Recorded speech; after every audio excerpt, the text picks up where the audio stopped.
ఆ కేసీఆర్ 10 ఏళ్ల పాలనలో పోలీస్ స్టేషన్లన్నీ తల్లిదండ్రుల ఏడుపులతోటి నిండిపోయేటి ఎరికేనా?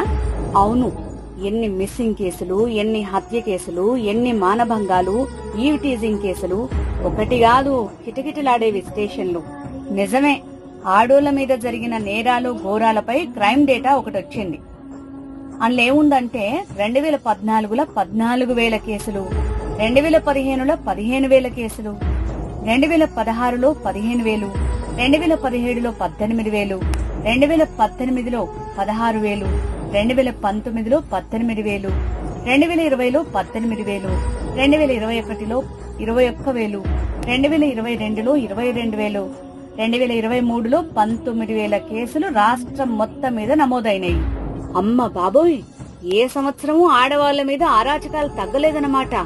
ఆ కేసీఆర్ దొరకు టైం లేదనుకుంటా, ఎన్నో ఆలోచనలు చేయాలి కదా, బుర్ర వేడెక్కిపోతుంటది. ఆడి బొందేం కాదు, ఫుల్లుగా దాగి ఫామ్ హౌస్ లో వండుకుంటే ఈడికేం అర్థమైతది. అయినా ఆడోళ్ల ఇలువ తెలవని ఆడంగినాయాళ్లు. బాగా చెప్పినావు. ఇప్పుడు చూడు, రేవంత్ అన్న మహిళా దినోత్సవాన్ని ఎంత ఘనంగా చేస్తున్నాడు. అట్లుండాలి. అవును అవును